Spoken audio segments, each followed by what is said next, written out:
नमस्कार, चंडीगढ़ दूरदर्शन देख रहे सभी दर्शकों का बहुत बहुत स्वागत। प्रोग्राम चंडीगढ़ स्पीक्स में आज बेहद खास विषय पर हम बात करने जा रहे हैं, बीमा, इंश्योरेंस, यानी वो तरीका जिसे आप खुद को और अपने अपनों को आर्थिक संकट का सामना करने से बचा सकते हैं। आप बीमा पॉलिसी लेते हैं और बीमा कंपनी आपको कवर देती है, यानी कि किसी तरह का नुकसान होने पर वो आपको आर्थिक मदद प्रदान करती है। आज इसी पर विस्तार से बात करेंगे। हमारे साथ बेहद खास मेहमान स्टूडियो में मौजूद हैं। सीईओ और एमडी तपन सिंघेल जी हमारे साथ हैं। उनसे जानते हैं बीमा क्या है और कैसे ये लोगों के लिए मददगार साबित होता है। तो सबसे पहले तो अगर सरल भाषा में जिन्हें नहीं पता इंश्योरेंस बीमा क्या होता है, सबसे पहले तो वो बताइए और कैसे ये किसी भी शख्स को मदद करता है। बड़ा आसान है। जैसे आप देखें, अगर मान लीजिए हम परिवार में हैं, पहला जो सोशल स्ट्रक्चर था, जैसे पूरा गांव था, अगर किसी भी व्यक्ति को गांव में परिवार में दिक्कत आती थी तो क्या होता था कि जितने भी लोग हैं गांव में वो इकट्ठा होते थे, उस व्यक्ति की मदद करते थे, जिससे कि वो व्यक्ति वापस अपने पैरों पे खड़ा हो पाए या उसकी विपदा टल सके। कलेक्टिव एफर्ट था। इंश्योरेंस एग्जैक्टली वही है। बहुत सारे लोग पैसा कंट्रीब्यूट करते हैं, उनमें से किसी को कोई विपदा आती है तो वो पैसा उसे काम आता है, जिससे कि वो व्यक्ति उसके आगे बढ़ सके। आपको दो चार एग्जांपल देता हूँ। मुझसे किसी ने पूछा कि इतना ज़रूरी क्यों, मैं बीमा क्यों कराऊँ? हम बोले, अगर आपको एक डिग्निटी की लाइफ चाहिए, अगर आपको ज़िंदगी में शान से जीना है तो आपके पास बीमा होना चाहिए। हमने कहा अभी प्रूफ करता हूँ आपको। आप कभी किसी अस्पताल में जाइए और बस खड़े होकर नज़ारा देखिएगा। जब बीमार लोग आते हैं, दो क्लियर कैरेक्टरिस्टिक दिखता है। एक व्यक्ति जो ज़िंदगी भर बहुत मेहनत किया, बच्चों को बड़ा किया और उसके बुढ़ोती में वो हॉस्पिटल एडमिट हो रहा होता है, उसके बाद इंश्योरेंस नहीं होता है, उसके बच्चे खड़े होते हैं, एक दूसरे मुंह देखते हैं, पैसा कौन देगा। रियलिटी है। दूसरा व्यक्ति जिसका इंश्योरेंस है, वो घुसता है सबसे अच्छे हॉस्पिटल में, शान से जाता है, अपना इलाज कराता है, वो किसी पे निर्भर नहीं होता है। It's a question of one dignity, two it's a question of life and death. अगर आपके पास बीमा नहीं है और पैसे नहीं हैं तो आप कोशिश करोगे कि किसी महंगे अस्पताल या महंगे डॉक्टर के पास ना जाओ, सस्ते अपना इलाज कराने की कोशिश करोगे, and that may be dangerous for you. आपकी ज़िंदगी और मौत का सवाल हो सकता है। और वो किस चीज़ के लिए, मतलब साल के कुछ चंद हज़ार रुपए के लिए आप उसको अवॉइड कर जाते हो। आप दुनिया भर खर्चा करोगे, एक से एक महंगी जगह खाना खाने जाओगे, एक से एक शौक के कपड़े खरीदोगे, बट कुछ चंद हज़ार रुपए अपनी ज़िंदगी में डिग्निटी, अपनी ज़िंदगी के लिए खर्च नहीं करोगे। So that gets left out, I think, to make you understand. So इसलिए बीमा कराना, इंश्योरेंस कराना ज़रूरी है। पर कोई भी आम इंसान जो शायद दिन भर में अपनी रोजी रोटी कमा रहा है, क्या वो बीमा करा सकता है, अफोर्ड कर सकता है इस चीज़ को, प्रीमियम देना? बहुत अच्छा सवाल है। Such a pleasure talking to you. अगर मैं आपसे कहूँ कि 1 लाख का एक्सीडेंटल डेथ कवर जो है आपको साल के कुछ 12-15 रुपए में मिलेगा। 15 रुपए साल का कौन अफोर्ड नहीं कर सकता है रविंद्र जी? मतलब अगर आप सोचो, अगर मैं कहूँ आपका मकान अगर 10 लाख रुपए का मकान है आपका, उसका बीमा साल का कुछ 400-500 रुपए में, आज जो फ्लड्स आ रहे हैं, सब जगह बाढ़ आ रही है, सब आ रही है, उसका कवरेज कुछ 400-500 रुपये का। अब जिसके अगर मकान अगर ढह गए हैं, अगर उसने साल का कुछ 500-600 रुपये दिया होता और 10 लाख रुपए या 20 लाख का, मतलब 1000 रुपये दिया होता या कुछ भी, तो उसके फिर उसकी भरपाई हो जाती है। तो सोचिए, उतना रुपए आदमी पूरी मेहनत करके इकट्ठा करता है, लोन लेता है, 20 साल तक लोन देता है, फिर बनाता है, एक विपदा में बह जाता है। तो दिन के 2-4 रुपए कौन व्यक्ति नहीं खर्च कर सकता है? यानी अलग अलग तरह का बीमा होता है। अब आप उसके बारे में भी विस्तार से बताइए कि किस किस तरह का बीमा, अलग अलग तरह की, कितने प्रकार का होता है और कौन सा बीमा बहुत ज़रूरी है कराना, क्योंकि शायद सारे तरह का, घर का, वाहन का, आपकी लाइफ का, सब अगर नहीं कराएंगे, फसल का भी होता है जो किसानों को लाभान्वित करता है? अगर सब नहीं करा सकते तो कौन सी सबसे ज़रूरी है, कौन से लेस इम्पॉर्टेंट और कौन से ईजी है कराने? बीमा, हर बीमा जरूरी है, लेकिन मैं अपनी बात करूं व्यक्तिगत रूप में मेरे पास कौन सा बीमा है। सबसे पहले हमको याद है जब मैं नौकरी शुरू किया तो जो पर्सनल एक्सीडेंट जो आपको बताया हमने कि एक्सीडेंटल डेथ का कवर है, क्यों मैं कुछ 24-25 साल का था तो मैं सोचा कि नेचुरल डेथ तो शायद हमारी ना हो, एक्सीडेंटल डेथ हो सकती है। अगर एक्सीडेंटल डेथ हो गई और अभी भी शादी हुई है तो ऐसा ना हो कि ना लोगों को बीवी की हमारी तकलीफ़ आए। तो मैं ये देखा कि ये बड़ा अच्छा कवर था, कुछ 1 लाख रुपए का 30 रुपए साल का देना था। तो मैंने उस समय कुछ याद है, मैं कुछ 50 लाख के आसपास का बीमा कराया था। हार्डली कुछ भी मतलब प्रीमियम नहीं था, लेकिन ये गारंटी था अगर कुछ हो गया हमको तो हफ्ते भर के अंदर मेरी बीवी को उस समय 50 लाख रुपए मिल जाते। मतलब वो कराया। आज तक मेरे पास पर्सनल एक्सीडेंट कवर है। अब सम इंश्योर बढ़ता चला गया, जैसे ज़रूरतें बढ़ती, महंगाई बढ़ती गई, सम इंश्योर बढ़ गया। दूसरा था हेल्थ इंश्योरेंस। मुझे बहुत क्लियर था अगर बीमार पड़ूं तो पैसे के अभाव से अपना इलाज ना करा पाऊँ या अपना परिवार का इलाज ना करा पाऊँ, ये नहीं होना चाहिए। आपको जान के आश्चर्य होगा कि भारत में 10 करोड़ लोग गरीबी रेखा के नीचे हर साल चले जाते हैं, क्योंकि कोई घर में बीमार पड़ता है, उसके इलाज करने में घर बिक जाता है, कर्जे में आ जाता है आदमी। कोई भी अपने प्रियजनों को बिना इलाज के जाने नहीं देगा ना, पूरी प्रयास करेगा, चाहे वो घर बेच दे, चाहे खेत बेच दे, चाहे गहने बेच दे। 10 करोड़ लोग गरीबी रेखा में चले जाते हैं हर साल ना, क्योंकि वो अफोर्ड नहीं कर पाते। तो हमने हेल्थ इंश्योरेंस सबका कराया, आज भी कराया, वो अच्छा सम इंश्योर रखा हूँ मैं, इसलिए एक वो था। दूसरा ये हमने किया। तीसरा, घर के अंदर जो सामान था, घर तो बाद में खरीद पाया मैं बहुत साल नौकरी करने के बाद। शुरू में जो घर के अंदर सामान था वो भी बहुत मेहनत से, आप देखो एक एक चीज़ जोड़ जोड़ के बनाते हो आप, चाहे वो फर्नीचर हो, चाहे वो पर्दे हो, चाहे कपड़े हो। आप कभी जोड़ो जितना घर में अंदर आपने खर्चा किया होगा, आपने कम से कम 8-9 साल की मेहनत पूरा उस घर के अंदर के खर्चों में।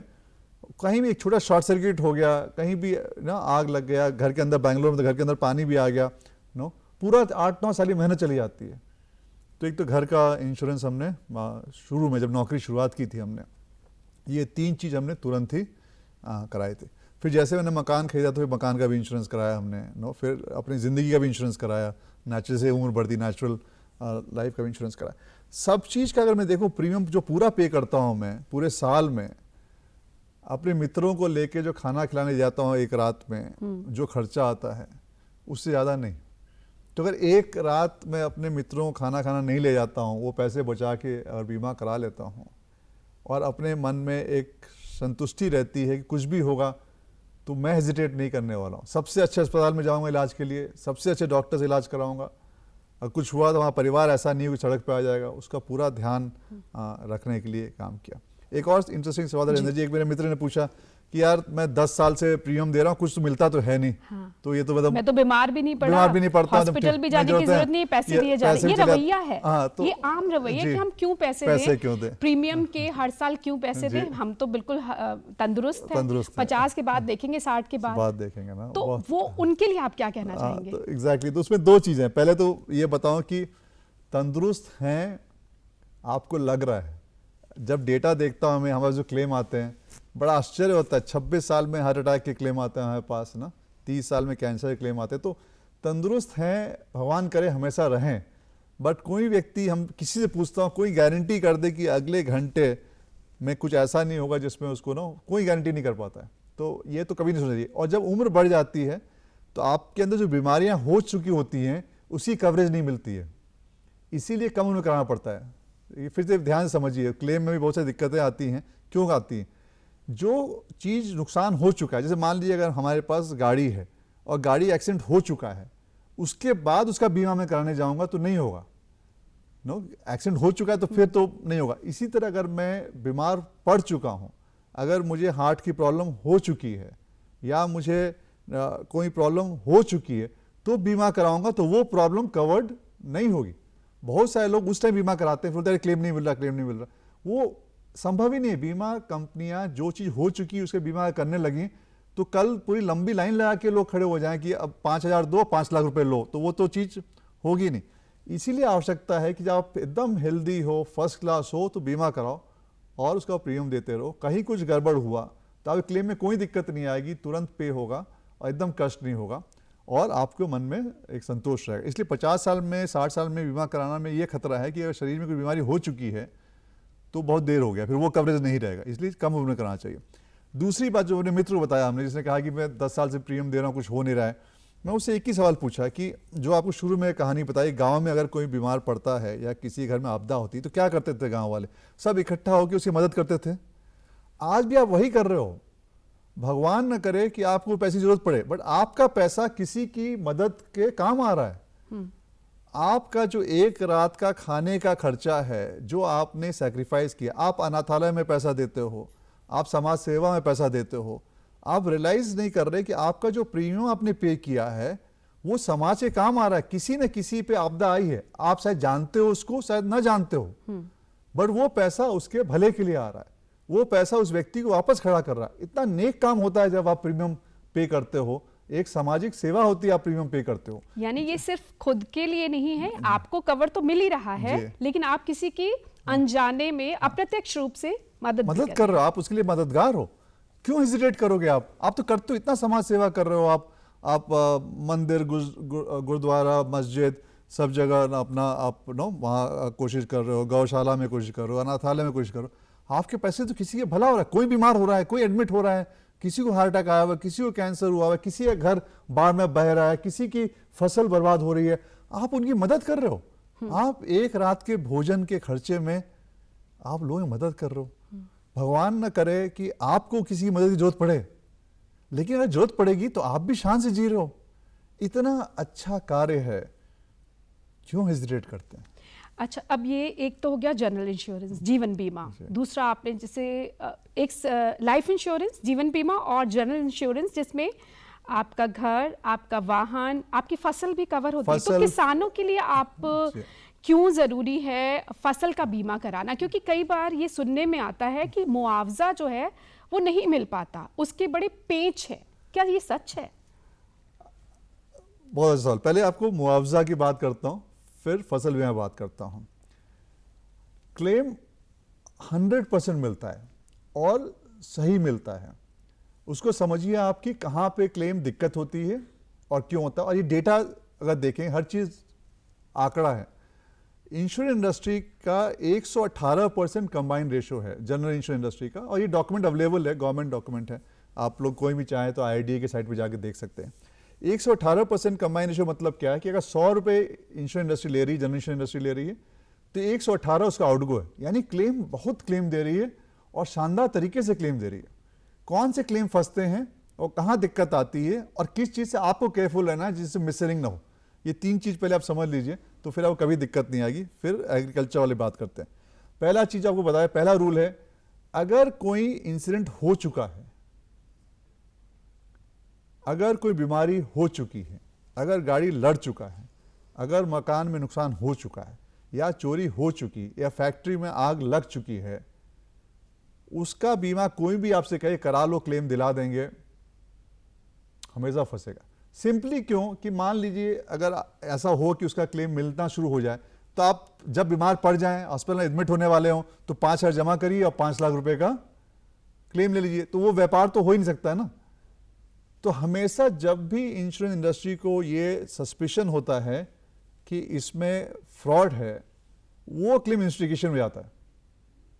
तो एज अ कंज्यूमर आप ये जागरूक रहें कि अगर इंसिडेंट हो चुका है, कोई भी आपको बहकावे में लाए कि आप चिंता न करो यार, ये साइन कर दो, मैं ठीक हूँ, फर्स्ट क्लास हूँ, एकदम कुछ मत लिखो, डायबिटीज हाइब्रिड कुछ मत लिखो, कहीं में लिखो कि बीमारी है, कुछ होगा तो क्लेम मिलेगा, जरूर तकलीफ आएगी। ये गाड़ी में खरोंच लग गया, आप कर दो, क्लेम पे हो जाएगा, जरूर तकलीफ आएगी। तो उस पर आपको ध्यान देना है। अगर आपका सब कुछ ठीक है, आपकी पॉलिसी चल रही है, 3-4 साल से क्लेम आता है, एक रत्ती तकलीफ नहीं आएगी, 100% पे होगा, चाहे कोई भी कंपनी हो। नो, ये मैंने खुद देखा है, तो कंपनी चला रहा हूँ इतने सालों से, कभी दिक्कत नहीं आती। पहला ये चीज़ मुआवजे तैयार न। दूसरा चीज़ जो ध्यान देने की बात होती है कि प्रोसेस क्या है क्लेम का, वो समझना जरूरी होता है। वो आप जो पॉलिसी मिलती है उसमें डॉक्यूमेंट है, किसी भी कंपनी के वेबसाइट में जाएंगे या किसी से बात करें, बोलिए भैया वो क्लेम का प्रोसेस क्या हमें समझा दो। जैसे मान लीजिए फसल बीमा है, उसका प्रोसेस 2 तरीका का। एक प्रोसेस है कि जो पटवारी है वो फसल का कुछ हिस्सा खेत का काट के वे करता है कि यील्ड में कितना डिफरेंस आया। जी। जो डिफरेंस है वो गवर्नमेंट ऑफिसर सर्टिफाई करता है, ये लॉस है। और वो जो लॉस है वो सरकारी वेबसाइट पे आंकड़ा उसका रहता है, उसके बेसिस पे क्लेम पे हो जाता है, वो सीधा बैंक में आता है। बट क्लेम में, फसल के क्लेम में दो प्रीमियम है, तीन तरह का प्रीमियम आता है। एक जो फार्मर देता है, एक छोटा पार्ट, उसके बाद स्टेट गवर्नमेंट देती है, सेंट्रल गवर्नमेंट देती है। क्लेम का जो प्रोसेस है वो ये है कि जब पूरा प्रीमियम आ जाता है तो क्लेम पे होता है। ये एक इंश्योरेंस एक्ट है, उसके अंतर्गत ये लिखा है कि कैश बिफोर कैरी, यानी प्रीमियम पहले पे होता है फिर क्लेम होता है। अगर कोई सब्सिडी रुकी हुई है कहीं से तो आपका क्लेम रुका रहता है। जहां सब्सिडी है उसमें पेनल्टी है। अगर पूरा सब्सिडी आने के बाद और क्लेम का आंकड़ा अगर 14 दिन या 28 दिन के अंदर बीमा कंपनी नहीं क्लेम पे करती है तो उसको पेनल्टी पे करनी पड़ती है। कोई भी बीमा कंपनी आज तक जितना भी मैंने रिकॉर्ड देखा है, अगर सब्सिडी आ चुकी है और आंकड़ा उसका वो सैचुरेट हो जाएगा वेबसाइट पर, क्लेम उस समय के अंदर पे हुआ है, मैंने डिले देखा नहीं। तो ये एक वो समझना बहुत जरूरी है कि वो प्रोसेस क्या है और कहाँ पे है और क्यों है, क्योंकि एग्रीकल्चर का भी देखूं ओवरऑल, अगर मैं 4-5 साल का देखूं तो 94% के आसपास लॉस रेशियो है, यानी 100 रुपये प्रीमियम में 94 लॉस है। कितने सारे अगर मैं मैकेनिज्म देखूंगा, एंड यूजर को 94% उसका मिलता हो, 5-6% खर्चा होगा इंश्योरेंस कंपनी का चलाने का, बट क्लेम अच्छा पे होता है और ठीक पे होता है। प्रोसेस समझना है। एग्रीकल्चर का ये है, हेल्थ का बताया आपको हमने, मोटर का बताया, बहुत सिंपल है और स्ट्रेट थ्रू क्लेम पे होता है और कोई रोक नहीं सकता, क्योंकि कॉन्ट्रैक्ट है, रोकेंगे तो आप कोर्ट से आपको पैसा जरूर मिले। कोई कंपनी नहीं रोक सकती, नाम खराब होता है उसका। बट इसमें अगर डाउट है, कुछ इंसिडेंट हो चुका है तो दिक्कत होगी। अगर मान लीजिए सब्सिडी नहीं आई गवर्नमेंट से, क्योंकि प्रीमियम सब्सिडी का आता है, तो रुक सकता है। या फिर अगर उसका वो अभी सर्वे नहीं हुआ है उस क्रॉप का तो क्लेम डिले हो सकता है, बट पे जरूर होगा। यानी हर किसान को बिना डरे इंश्योरेंस बीमा कराना चाहिए। किसान के लिए बहुत ही इट इज फेवरेबल, बहुत ही अच्छा है। क्यों? कि इतनी सब्सिडी है। जैसे मान लीजिए आपका हेल्थ इंश्योरेंस में सब्सिडी नहीं है, आपके मोटर इंश्योरेंस आपको पूरा प्रीमियम देना पड़ता है, फैक्ट्री इंश्योरेंस पूरा देना है। क्रॉप इंश्योरेंस में सरकार की तरफ से बहुत अच्छी सब्सिडी है, बहुत ही छोटा हिस्सा प्रीमियम आपको देना पड़ता है। यानी जो फार्मर का जो प्रीमियम है, अगर उस पर लॉस रेशियो देखूं मैं, अगर फार्मर से 100 रुपये लिया गया है, खाली फार्मर पार्ट, सब्सिडी बात नहीं कर रहा हूं मैं, तो उसके तो कम से कम 800 गुना 900 गुना क्लेम पे हो चुका है। मतलब तो फंडामेंटली फार्मर्स के लिए तो बहुत ही अच्छा है कि उनको तो इंश्योरेंस 100% करना चाहिए। और आपको जान के आश्चर्य होगा, एक क्लियर स्टडी है कि जहां पे फार्मर ने इंश्योरेंस कराया हुआ है वहां पे फार्मर के सुसाइड रेट्स में गिरावट आई है। क्यों? कि आपने कर्जा लिया, क्रॉप खराब हो गया, बीमा नहीं अगर है तो कर्जा देना पड़ता है, आदमी गरीबी रेखा नहीं चला जाता है। उतने छोटे से पैसे में अगर बीमा रहता है, पैसा मिलता ही मिलता है। आपको बैंक से अगर लोन है तो बैंक को सीधा क्लेम जाता है, आपको पैसा नहीं देना पड़ता है। तो वो एक तरह से बहुत ही मानसिक रूप से बहुत सुकून रहता है। तो बीमा तो आई थिंक क्रॉप इंश्योरेंस तो बहुत ही जरूरी है फार्मर्स के लिए, उनको 100% करना चाहिए। अब एक थोड़ा सा अलग हटके सवाल, एश्योरेंस एंड इंश्योरेंस, ये क्या गारंटी और वारंटी जैसे, क्योंकि बड़ा कंफ्यूजन है, वो दूर करिए आप। बहुत ही इंटरेस्टिंग सवाल है। अगर आप देखें, इसका पहले एक फनी इंसिडेंट है वो बताता हूँ आपको, फिर इसको समझाता हूँ। एक बीमा कंपनी है जिसमें मैं शुरू में नौकरी शुरुआत की थी अपनी, उसका नाम है न्यू इंडिया एश्योरेंस कंपनी। और दूसरी बीमा कंपनी है इसका नाम है life insurance LIC, life insurance corporation. तो एश्योरेंस एक के नाम में है, एक के नाम में इंश्योरेंस है। इसका अंतर क्या है? एक्चुअली अंतर यह है कि आप लाइफ को इंश्योर नहीं कर सकते। किसी के जीवन का क्या कीमत है? कोई कीमत ही नहीं, उसको आप एश्योर कर सकते हो। लेकिन आप जो नॉन लाइफ है, यानी कि मोटर इंश्योरेंस हुआ या आपका ना घर का बीमा, उसको आप इंश्योर कर सकते हो। तो टेक्निकली आप देखो तो न्यू इंडिया का नाम न्यू इंडिया इंश्योरेंस कंपनी होना चाहिए था, लाइफ का नाम लाइफ एश्योरेंस कंपनी होना चाहिए था। बट क्योंकि शुरू में न्यू इंडिया तो लाइफ कंपनी थी, 1956 में वो वहां से लाइफ हिस्सा मर्ज होकर LIC बनी, तो नाम उसका एश्योरेंस रह गया, जबकि अब वो साधारण बीमा करती है, और LIC का नाम LIC रह गया। तो एश्योरेंस एक्चुअली जो वर्ड है वो है लाइफ बिजनेस के लिए, और इंश्योरेंस जो वर्ड है वो है जनरल बिजनेस के लिए। बट आज के डेट में दो नाम जो है वो विपरीत दिखते हैं। ये है उसका कि आप जिंदगी इंश्योर नहीं कर सकते, एश्योर कर सकते हैं आप।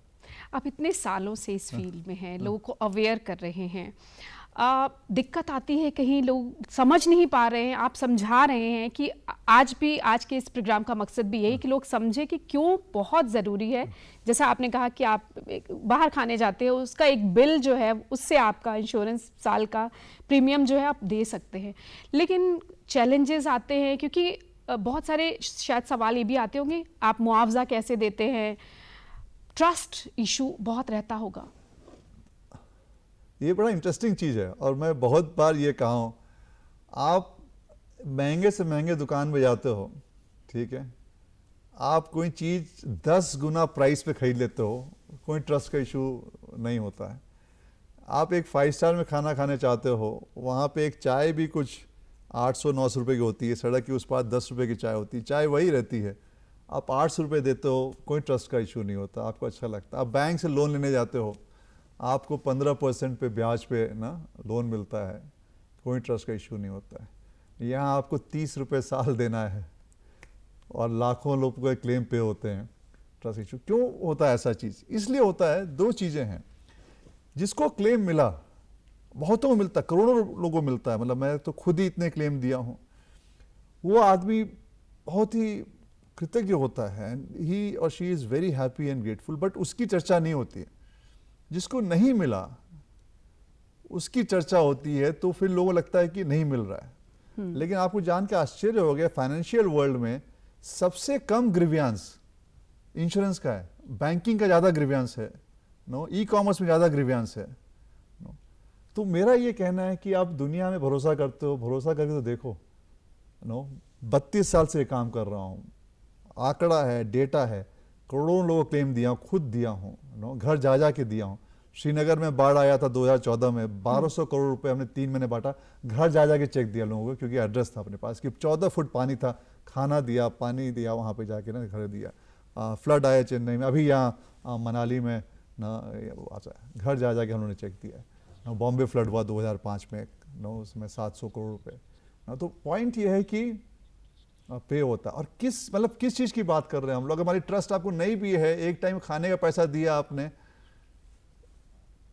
ऐसा कौन सा ज़्यादा ना कि आपकी जायदाद चली गई कि आपको इतना रिस्क लग रहा है? फिर भी ट्रस्ट इश्यूज क्यों बने हुए हैं? और क्या मतलब अभी भी लोग यकीन नहीं कर पाते कि कुछ हो जाएगा तो आपको मुआवजा मिलेगा? और एक चीज़ और जी, बहुत सारे लोग हैं जिनकी हम बात कर रहे हैं, किसान हैं या जो एक गरीबी रेखा से नीचे, जो अनपढ़ हैं, क्या बीमा कंपनियां उनको मुआवजा प्रदान, हो सकता है लाइफ इंश्योरेंस ली है घर के मुखिया ने, वो चला गया, घर में बीवी अनपढ़ है, तो कैसे आप उन्हें क्लेम देते हैं? नहीं, दोनों ही चीज़ें। बहुत ही अच्छा सवाल है। अगेन, पहली बात तो ये है कि मुआवजा मिलता है और बहुत स्मूथली मिलता है। आपको एक चीज़ बताओ, और ट्रस्ट इशू क्यों आया उसको भी बताता हूँ, उसकी बैकग्राउंड क्या है, क्योंकि नो, ये सवाल आप समझोगे तब इसका आंसर समझ पाओगे। पहला समझते हैं कि इंश्योरेंस बिजनेस क्या है। बहुतों से पैसा लेते हैं, कुछ को देते हैं जिसको नुकसान हुआ, यही बिजनेस है, यही व्यापार है इसका, ठीक है। अब जो कुछ को पैसा दे रहे हैं, वो व्यक्ति किसको पैसा देना है? जिसको हमने कॉन्ट्रैक्ट है, जिसके अंतर्गत कि अगर आपकी मान ली कॉन्ट्रैक्ट की गाड़ी लड़ती है तो उसका बीमा का मुआवजा देंगे, ठीक है। तो वो जो सबका पैसा आपने लिया है, तो आपकी जिम्मेदारी ये है कि जिसको पैसा दे रहे हैं तो आप ये देख के दें कि सही व्यक्ति को दे रहे हैं। पब्लिक मनी है ना, मान लीजिए अगर कोई फ्रॉडस्टर आता है, गाड़ी उसकी चोरी हो चुकी पहले और क्लेम नो ले लेता है, या गाड़ी लड़ चुकी है ले लेता है, तो आप तो पब्लिक का पैसा दे रहे हैं, आपका खुद का घर का पैसा तो है नहीं। तो आपकी जिम्मेदारी पब्लिक के पैसा अगर देंगे तो जिसका जेन्युइन क्लेम है उसको पे करें, ये प्रिंसिपल है। अब क्लेम होता है, अब आदमी डॉक्यूमेंट्स, मान ली 2 बजे रात को उसका एक्सीडेंट हो गया, चंडीगढ़ में जा रहा था, गाड़ी लड़ गई, और कोई इलीगल काम नहीं होना चाहिए। इलीगल काम में तो क्लेम पे नहीं होता है। मान लीजिए अगर आप चोरी करते हुए आपको मतलब आपकी डेथ हो जाती है तो वो क्लेम पे नहीं होगा। इलीगल काम करते हुए कोई काम आप करेंगे तो क्लेम पे नहीं होगा। शराब पी के गाड़ी चलाना इलीगल है, तो शराब पी के गाड़ी चला रहे हैं, एक्सीडेंट होगा तो क्लेम पे नहीं होगा। अब 2 बजे रात को आपने गाड़ी का क्लेम लॉन्च किया कि एक्सीडेंट हो गया, तो बीमा कंपनी पहले कोशिश करेगी समझने के लिए कि ऐसा तो नहीं है कि ये व्यक्ति शराब पी के गाड़ी चला रहा था, ठीक है ना, तो वो 4-5 सवाल पूछेगी। एज अ कस्टमर आपको बहुत बुरा लगेगा, यार मतलब मैंने तो बीमा कराया है, ये तो देना नहीं चाह रही है क्लेम। बट बीमा कंपनी एक ही काम कर रही है कि पहले एलिमिनेट करती है फ्रॉड तो नहीं है, फिर क्लेम पे करती है। यही गाड़ी अगर आपकी 10 बजे सुबह लड़ती है तो आपको क्लेम फट से पे हो जाएगा, मतलब कि आप ऑफिस जा रहे हैं, गाड़ी लड़ गई जी, कोई मतलब आपका क्लेम आपको खुद आश्चर्य होगा इतना जल्दी कैसे पे हो गया, नो। तो बीमा कंपनी का दायित्व है कि पब्लिक मनी है उसको देख के पैसा पे करे। हजारों साल से इधर पे हो रहा है, लेकिन जो कस्टमर है उसके लिए एक्सपीरियंस बहुत ही खराब है। उसको लगता है यार मतलब मैं तो पैसा दिया हूँ, मेरा क्लेम हुआ, क्यों नहीं दे रहे, मैं तो जेन्युइन कस्टमर हूँ। अभी तपन सिंह ने बोला था टेलीविजन पे कि अगर जेन्युइन कस्टमर हो नो तो पैसा तुरंत मिल जाएगा, ये क्यों डिले हो रहा है करके। तो उसके मन में शक आता है कि देना नहीं चाहते। रियलिटी ये है कि कंपनी अपना काम कर रही। लेकिन ये उस समय ठीक था जब मान ली सोशल मीडिया नहीं था, मोबाइल फोन नहीं थे, तो एविडेंस कलेक्ट करना मुश्किल था। तो फिर आदमी बहुत निर्भर करता था कि जो भेजता था वो जानकारी पूछता था, 4 लोग से पूछता था, 6 लोग पूछता था, फिर रिपोर्ट सबमिट करता था, फिर क्लेम पे होता था। आज की डेट में आपको आश्चर्य होगा, मैंने कहा यार ये ट्रस्ट इशू इसीलिए आता है क्योंकि the process of paying claims is cumbersome. तो हम लोग क्यों नहीं स्मूथ कर देते। तो आज में अगर बजाज एलियंस से आपका गाड़ी का बीमा है, गाड़ी लड़ती है, आप उतारिए, फोटो खींचिए और अपलोड करिए और 20 मिनट में हम पैसा आपके अकाउंट ट्रांसफर देते हैं। बहुत सारा काम हो रहा है क्लेम प्रोसेस स्मूथ करने के लिए। अभी एक काम हो रहा है, पूरी इंडस्ट्री मिलकर कर रही है हेल्थ के क्लेम के लिए, कि हर हॉस्पिटल को एक्सचेंज पे लेके आएगी, हर बीमा कंपनी एक्सचेंज पे होगा। आपका जैसे प्रोसीजर हो रहा है और जैसे आपकी एंट्री हो रही है, पैसा तुरंत हॉस्पिटल ट्रांसफर होगा।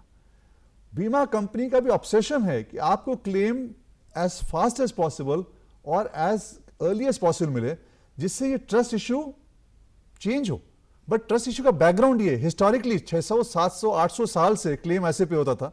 पहले फ्रॉड एलिमिनेट करके फिर पे होते थे कि वो दायित्वबद्ध इंश्योरेंस कंपनी। बट आज के डेट में फ्रॉड आप आराम से एलिमिनेट कर सकते हो, क्योंकि एज अ कस्टमर आप खुद ही फोटो ले सकते हो, आप खुद ही एविडेंस अपलोड कर सकते हो। ये क्यों आवश्यकता है दूसरा कोई लेके आए। तो अगर इस तरह आप करोगे तो I think your claims will be process very very fast. आपको अगेन जान के आश्चर्य होगा कि मोटर क्लेम में लाखों क्लेम, मतलब साल के कम से कम 15-20 लाख क्लेम हम लोग पे करते होंगे। 70% क्लेम रियल टाइम बेसिस पे 0 टाइम पे होता है, 70%। ऑलराइट। नो तो क्या प्राकृतिक आपदा में भी किसी तरह से बीमा कंपनियां मददगार साबित होती हैं? बहुत मतलब हमने बताया आपको जम्मू एंड कश्मीर में जब बाढ़ आया था तो हम लोगों ने 1200 करोड़ रुपए 3 महीने में 36 साल लोगों को घर घर जाके वो इंश्योर्ड थे, इंश्योर्ड थे सब। No we paid. State government भी अगर चाहे तो पूरे स्टेट का भी इंश्योरेंस करा सकती है, जैसे भी हो रहा है उत्तराखंड में हो रहा है। जब भी कोई आपदा होगा तो आपको पता है कि यहाँ पे इतनी बारिश हुई है, तो एक पैरामेट्रिक इंश्योरेंस बोलते हैं जिसको कैट लॉसेस, इसको कैटास्ट्रॉफिक लॉस बोलते हैं। उसके अंतर्गत क्या होता है कि मान ली डिसाइड हो गया इतनी बारिश हुई तो क्लेम पे हो जाएगा। इससे मतलब नहीं नुकसान हुआ कि नहीं हुआ। और इतनी बारिश हुई तो आपको मालूम है कि किस दायरे में बारिश हुई है, रिपोर्ट मिलती है, क्लेम ट्रिगर हो गया ऑटोमेटिक। जनधन अकाउंट है, सबके अकाउंट में पैसा अपने आप ट्रांसफर हो जाएगा, जिसका नुकसान हुआ है अपना घर वापस। तो ऐसे बहुत सारे सोल्यूशंस हैं इंश्योरेंस कंपनी से जो एक रिलीफ देती है। इनफैक्ट बहुत सारे डेवलप्ड नेशंस में आप देखें, जैसे अगर यूएसए में जब भी अगर बाढ़ आता है तो 95% वहाँ पे इंश्योरेंस कवर होता है, तो इकोनॉमिक एक्टिविटी बहुत बढ़ जाती है। इनफैक्ट जो इकोनॉमिक ग्रोथ रेट है उस स्टेट का बाढ़ के बाद वो और बढ़ जाती है। हमारे यहाँ वो स्टेट गरीब हो जाता है क्योंकि पैसा उस स्टेट को उतना उसमें मिल नहीं पाता है जिससे वापस डेवलपमेंट शुरू हो। तो बहुत ही क्रिटिकल है Rajendra ji. I think insurance को सर देखें that plays a big role in the economic growth of the country. इतने फायदे आप गिना रहे हैं इंश्योरेंस के अलग अलग क्षेत्रों में, क्यों नहीं अभी भी लोगों को समझाया पा रहा? ये आई थिंक इसके लिए मुझे आप लोगों की आवश्यकता होती है जिससे हम आपके द्वारा बहुत लोगों से पहुंच पाएं। क्योंकि अगर मैं बात करूं अभी कि नई गाड़ी आई है या बात करूं कि अभी नया ज्वेलरी का डिज़ाइन है या ड्रेस आया तो लोग एक्साइटमेंट होता है। बट बात करूं कि यार भले के लिए ना सोचो अपने, तो नहीं होता है। तो मैंने बहुत इस पर सोचा कि ऐसा क्यों होता है। बल्कि एक साइकोलॉजिस्ट फ्रेंड था मेरा, उससे बात की हमने, बोला तवन देखिए बहुत सिंपल चीज़ है, जो ह्यूमन ब्रेन है ना वो रिस्क के लिए वायर्ड नहीं है। इंसान सोचता है मेरे साथ कुछ नहीं होगा, जो भी दुनिया में होगा मुझे कुछ नहीं होगा। अगर उसका दिमाग इस चीज़ के लिए वायर्ड होता कि वो रिस्क देखता तो आज हम लोग अभी भी गुफा में रह रहे होते, हम निकलते नहीं डर के मारे। बट क्योंकि हमारे दिमाग में वो वायरिंग नहीं है कि हम रिस्क देख पाए, हमको लगता है दुनिया में बर्बाद हो बट मुझे कुछ नहीं होगा। इसलिए इंश्योरेंस जो है वो कॉन्ट्रडिक्टरी है जिस तरह व्यक्ति सोचता है और उसके लिए। I think that is why जो आप पॉइंट कह रहे हो ना, इसके लिए बार बार चर्चा करना, बात करना बहुत आवश्यकता होती है। तब आप रियलाइज करते हैं हाँ यार, मतलब एक टाइम का खाना है, चलो हमको कुछ नहीं हो रहा, बस समाज का भला हो रहा है, तो क्यों ना करें, मतलब नो आई थिंक। तो प्रोग्राम को खत्म करने का वक्त हो रहा है। जाते जाते एक मैसेज, हर व्यक्ति को बीमा क्यों कराना चाहिए? जैसा मैंने शुरू में कहा, अगर आप शान की ज़िंदगी जीना चाहते हो और ज़िंदगी और मौत में आप लंबा अच्छा जीना चाहते हो, बीमा होना चाहिए। बहुत फ़र्क पड़ता है। अब विश्वास ना हो तो जिसके यहाँ आपदा हुई उसको देखिएगा कितना नुकसान हो जाता है। बहुत बहुत शुक्रिया इस पूरी जानकारी के लिए। और मुझे लगता है बहुत सारे लोगों को आज ये समझ आ रहा होगा कि क्यों बीमा कराना ज़रूरी है, क्योंकि ये आपके और आपके अपनों के फ़ायदे के लिए ही है। आप हमारा ये show DD Chandigarh YouTube channel को सब्सक्राइब करके देख सकते हैं और सैटेलाइट के सभी प्लेटफॉर्म पर डीडी चंडीगढ़ उपलब्ध है। आप वहाँ भी इस प्रोग्राम को देख सकते हैं। शुक्रिया चंडीगढ़ स्पीक्स देखने के लिए। Thank you.